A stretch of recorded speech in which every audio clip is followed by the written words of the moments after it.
De poder se puede. Nada que ver. Un podcast que te invita a revisar por qué hacemos Lo que hacemos. La calle te espera, te pintan lo mejor, te venden un veneno que no tiene solución.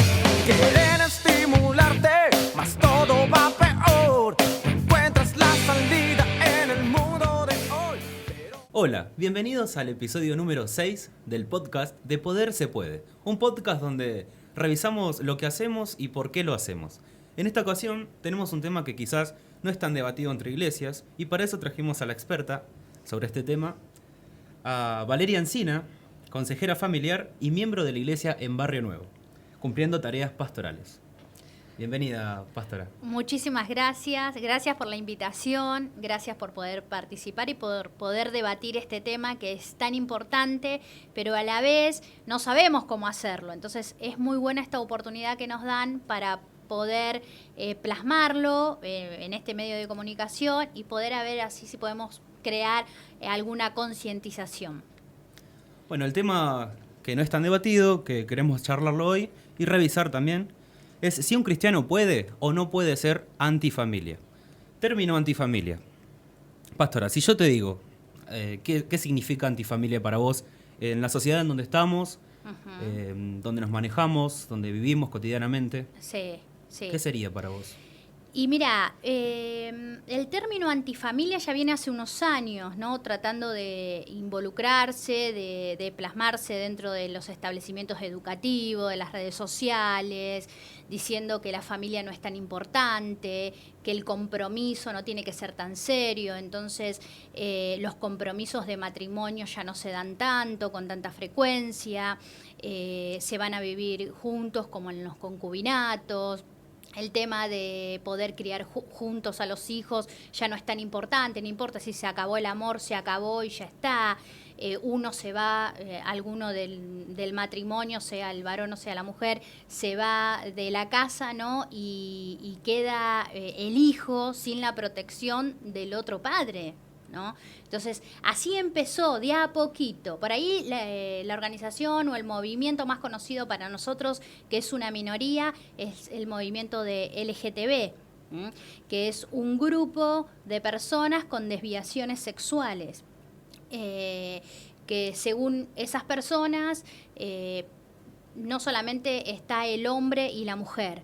Hay infinidad de términos, ¿no? Transexual, masculino, transexual, femenino, pansexual, femenino, pansexual, masculino. Bueno, así tendríamos una lista muy larga, ¿no? De definiciones y de conceptos. Extensa, sí. Que cuando uno trata de poder comprenderlas y asimilarlas, ellos vuelven a redefinirlas, ¿no? Y vuelven a cambiar. Entonces empezó esa palabra conocida por ellos que es la deconstrucción o la destrucción de la familia. Eso sería el término inicial de ellos.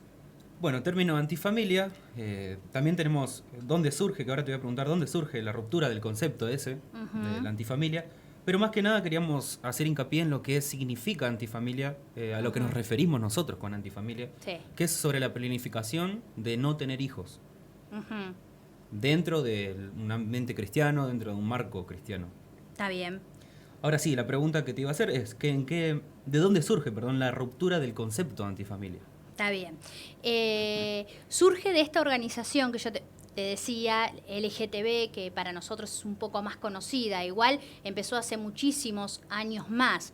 El problema de que en el cristianismo haya una antifamilia, ¿sí? O se surja ese pensamiento, es muy preocupante, porque si nos encontramos en la iglesia con ese tipo de pensamiento, nos encontramos con el hecho de que estamos en contra de la primera institución que creó el Señor para con nosotros. Claro.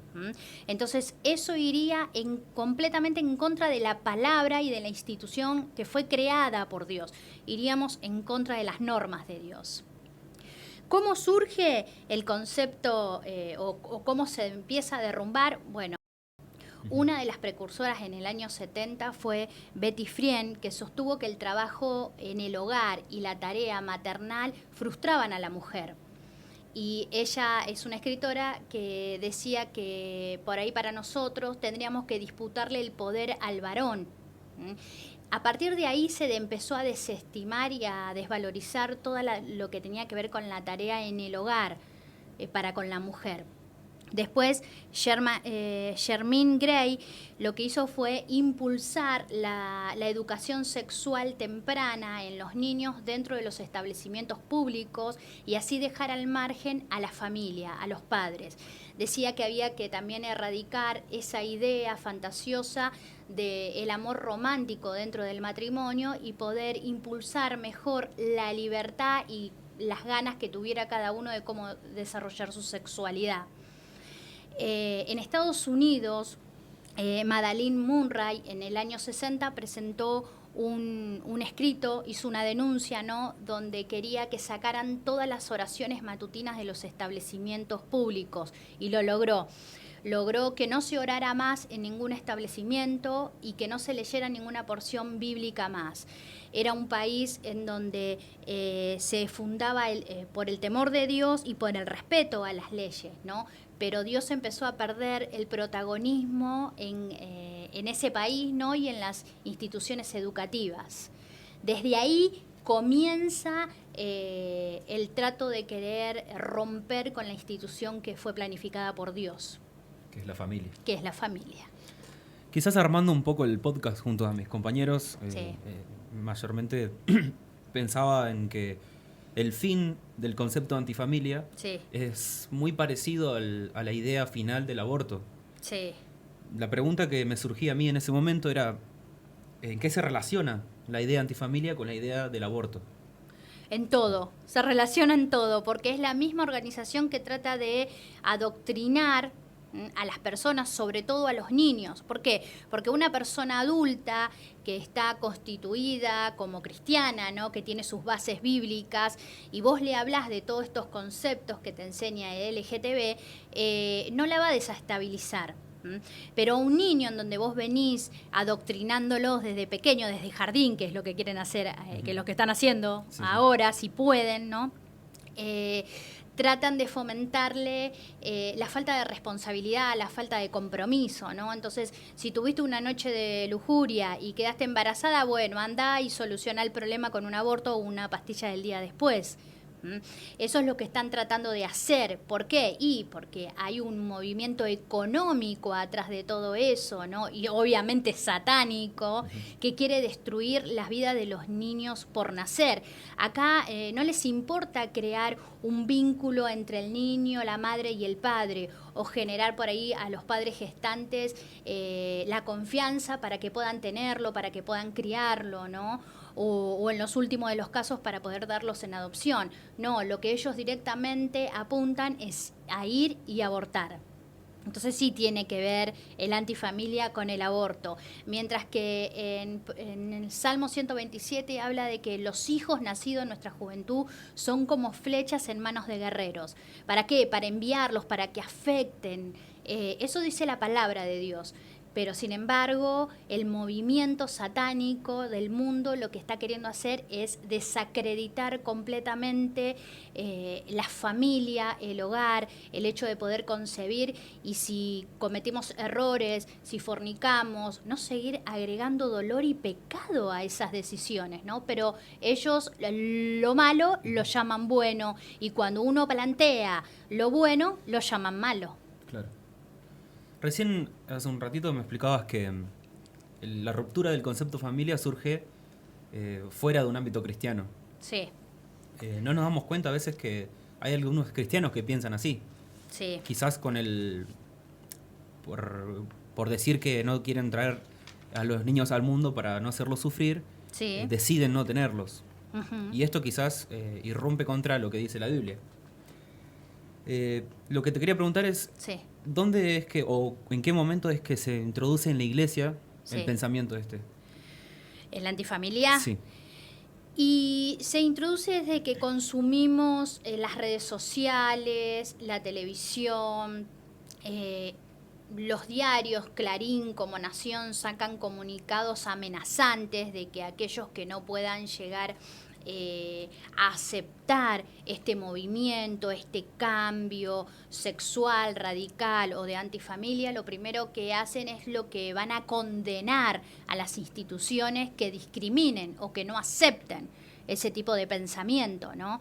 Entonces, a veces la iglesia se acobarda, ¿no? Es decir, ¿qué pasaría si me pasa, ¿no? Y por ahí no nos damos cuenta las herramientas espirituales que tenemos a través de la palabra del Señor, ¿no? Para mantenernos en nuestra verdad, ¿sí? Porque es verdad, no hay que discriminarlo, pero ¿por qué nos discriminan a nosotros? ¿Por qué nos faltan el respeto a nosotros como institución, como iglesia, ¿no? Ellos lo primero que dicen y predican es que hay que respetarse, la igualdad, que así por afuera está muy... sería muy correcto la igualdad que ellos hablan entre el hombre y la mujer y esas cosas, ¿no? Pero no es tan correcto a la hora de que ellos lo asimilan. La igualdad delante del Señor, somos importantes, el Señor nos ama, pero las tareas, las funciones que cumplimos, tanto las mujeres como los varones, son completamente diferentes, los roles, ¿no? Entonces, nosotros, la iglesia, no tenemos que dejarnos convencer por este tipo de movimientos. A la hora de consumir tanto, están en los dibujitos animados, están en las propagandas, en las redes sociales, como te decía, estamos inundados de todo ese tipo de información.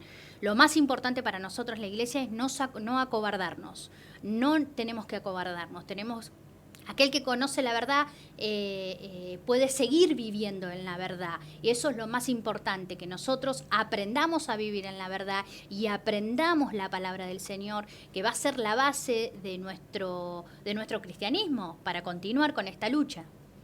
Bien, hablando dentro de un marco de iglesia también, un ambiente cristiano, quizás hay padres que, o no sé si por saltearse la etapa de planificación en el noviazgo, pero quizás ya tuvieron esos hijos y Sí. lo consideran indirectamente o directamente como un estorbo, Sí. o como algo que no saben cómo manejarlo. Bueno, con respecto a la pregunta, ¿qué sucede cuando los padres ya tienen hijos y consideran que son un estorbo? Es dura la realidad de pensar así, ¿no? Pero esos son los conceptos que empezaron a infiltrarse dentro de la iglesia. Pequeños conceptos y que concebimos en el corazón de que la familia no es tan importante. Si para mí mi familia es un estorbo, eso significa que no estoy ni entendiendo los planes de Dios para mi hogar. No estoy entendiendo la planificación de Dios para mi familia y no estoy entendiendo el rol que cumplo yo y la función que me corresponde a mí dentro de mi hogar, para poder criar a mis hijos, para poder crear un buen ambiente espiritual en mi matrimonio y en mi hogar, obviamente. Todos los conceptos antifamilia va a querer desacreditar la tarea en el hogar. Es importante, muy importante la tarea del hombre dentro del hogar como cabeza, pero también es muy importante la tarea de la esposa, de la madre de la casa, como educadora. En el caso de Timoteo fue tanto la madre como la abuela quien con sus ejemplos, sus enseñanzas, le enseñaron la sana doctrina. Ese tipo de mujeres necesitamos, así necesitamos transformarnos, ¿no? No solamente en ser ejemplos, sino en ser educadoras. Todo lo que tenga que ver con desprecio hacia los hijos, con desestimarlo, eso va a traer un impacto tan negativo en ellos, que es muy difícil después de sanar. Obviamente no es imposible, nada es imposible para el Señor, pero si tenemos nosotros como cristianos las herramientas para bendecirlo, hagámoslo, ¿no? Tenemos todo el potencial, tenemos todas las oportunidades hoy en día para poder bendecir a nuestros hijos, para poder aprender. No es fácil la educación de los hijos, para nada. No es fácil la vida en familia, pero tenemos de parte del Señor la oportunidad de poder aprender, de poder escuchar la palabra, de poder tener consejeros, ¿no? Que nos ayudan constantemente en la educación de nuestros hijos, que nos ayudan a poder salir adelante en cada dificultad y en cada problemática. No estamos solo en esto. No sé si me entendés. Sí. Hablando un poco de que sí, a veces resulta difícil transitar la etapa de hijo Sí, y también a los padres, obviamente, pero una mala experiencia como hijo, sí. ¿afecta a la hora de decidir ser padres o no? Sí, por supuesto, afecta, pero tenemos que tratar de que afecte para bien, ¿no? Si nosotros nos replanteamos o tenemos la oportunidad de replantearnos si vamos o no vamos a tener hijos, tiene que ser porque queremos ser mejores padres, ¿no? Cristianos. Queremos que nuestros hijos sean saludables y yo le tengo que dar una educación saludable, obviamente, ¿no? En cambio, si yo considero de que las experiencias negativas como hijo que me pasaron a mí va a ser frustrante, va a ser que yo me desarrolle negativamente para mi familia, entonces sería bueno que con anticipación busques consejeros, que tengas restauración espiritual, ¿no? Y emocional, que te ayuden a orar, que te ayuden a poder concebir con el Señor el perdón quizás hacia nuestros padres, ¿no? Porque a veces renegamos tanto de lo que fueron nuestros padres y después de adulto, nosotros los hijos nos transformamos o imitamos algunas actitudes que tuvieron ellos para con nosotros. Y es de lo que por ahí más renegamos, pero en lo que más caemos. Entonces tenemos que tener cuidado en la forma que tenemos para juzgar a nuestros padres, porque después terminamos siendo parecidos o iguales. Entonces tenemos que tener cuidado con esos conceptos dentro de nuestro corazón. ¿Sí, Fabri? A la hora de quizás decidir ser padres, ¿qué pasa cuando uno decide serlo y el otro no, en una pareja? Dentro de un matrimonio, me Dentro de hablas. un matrimonio, sí. Uh-huh. Y si estamos hablando dentro del matrimonio, ya estamos en un problema. Estamos en un problema. ¿Por qué? Porque primero que no hay acuerdo. Claro. Y si no hay acuerdo, el Señor no va a bendecir nada. En realidad, este tipo de discusiones se dan en el marco del noviazgo, ¿sí? En la etapa en donde uno se está conociendo, en donde uno está proyectando, en donde se está hablando y se está discutiendo de dónde vamos a vivir, de qué vamos a trabajar, cómo nos vamos a sustentar económicamente, qué proyectos en la familia vamos a tener, ¿no? Y ahí va a salir la gran pregunta, ¿y cuántos hijos vamos a tener o vamos a tener hijos, ¿no? Y ahí tienen que plantearse el hecho de si quieren o no quieren tener hijos. Obviamente que los dos extremos son malos. ¿Por qué te digo esto? ¿Por qué? Porque hay que ver la motivación de por qué querés tener un hijo. ¿Por qué querés tener un hijo? ¿Porque te llena solamente a vos? ¿Por egoísmo? ¿Para suplir una necesidad emocional vos? Ese concepto está errado, ¿no? Y el no tener hijos para no tener responsabilidades o no tener problemas también está errado. ¿Por qué? Porque como hablamos de que estamos en el matrimonio, si esta pareja está dentro del matrimonio, ya decidió ser una familia. Ya delante del Señor son una familia. Por ahí no tienen hijos, pero son una familia. Entonces, esas discusiones se tienen que dar antes. Por supuesto que el consejo es que si no hay acuerdo puedan pedir ayuda, puedan pedir oración para poder ponerse de acuerdo y bendecir así al hogar y a la familia. Porque lo que pasa también es que por ahí cuando vienen los hijos estamos tan ocupados en tareas, en responsabilidades, en compromisos o en los oficios o en los trabajos que tenemos, ¿no? Que el poco tiempo que nos queda se lo dedicamos a la familia. Todo lo contrario a lo que en realidad debería ser. Entonces tenemos que pedirle al Señor que nos ayude a administrar bien nuestro tiempo, ¿no? ¿Para qué? Por supuesto, porque hay que trabajar, ¿no? Y hay que sustentar el hogar, pero también se necesita mucho tiempo para establecer buenas relaciones dentro de la familia. No solamente cuando estoy en el hogar salgo a pasear nada más, nos vamos al cine, no sé, nos vamos al circo y nada más, no. Los hijos necesitan educación y a veces por la falta de educación el Estado se mete más de lo que se tiene que meter, ¿no? Entonces tenemos instituciones o los colegios que se meten a hablar de la educación sexual de nuestros hijos, tenemos a la televisión, o si no lo que nos pasa en las instituciones, en las iglesias, es que cuando las cosas se empiezan a complicar en la adolescencia vienen y nos traen a los chicos tratando de que a veces lo arreglamos un poco, ¿no? Y por ahí lo que le faltó fue la educación en sus años iniciales, claro. La educación cristiana, la formación, que te vuelvo a repetir, no es fácil, Por supuesto que no es fácil la tarea de ser padres, pero tenemos todos los recursos para aprender a ser mejor. Y eso es lo más importante. Bueno, pastora, muchísimas gracias por tomarte el tiempo para ayudarnos a revisar esta pregunta que quizás no es tan discutido como dijimos al principio.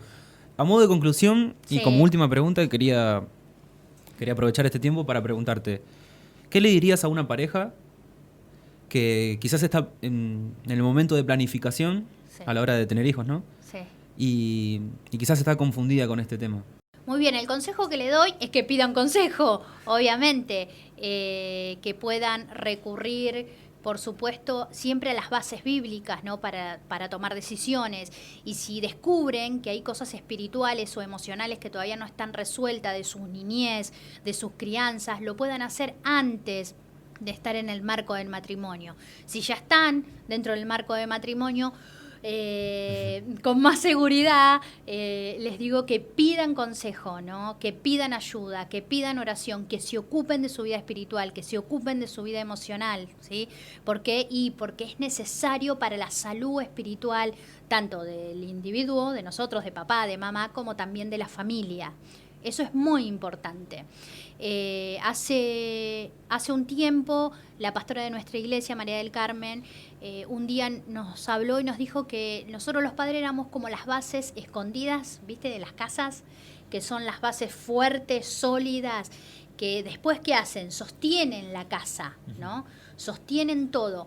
Bueno, esos somos nosotros los padres, los que sostenemos, ¿sí? Los que nos paramos fuerte para que ellos puedan crecer, para que nuestros hijos se puedan desarrollar y para que puedan ser mucho mejores que nosotros, ¿no? Entonces, eso da paz a la tarea que hace tanto papá como mamá, que no es en vano la tarea, ¿no? Que en algún momento va a dar su fruto y van a dar el crecimiento que lo va a dar el Señor, ¿no? Pero van a tener el crecimiento que el Señor planificó para cada uno de ustedes y que nosotros, los padres, podemos colaborar humildemente, pero activos, ¿no? En el crecimiento y en la formación de los conceptos que necesitan tener cada uno, ¿no?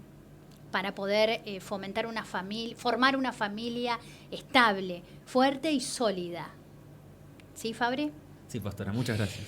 Quiero terminar con el texto bíblico de 2 de Corintios, capítulo 10, si me lo permitís, versículo 3, que dice: Pues aunque andemos en la carne, no militamos según la carne, porque las armas de nuestra milicia no son carnales, sino poderosas en Dios para la destrucción de fortalezas, derribando argumento y toda altivez que se levanta contra el conocimiento de Dios y llevando cautivo todo pensamiento a la obediencia a Cristo.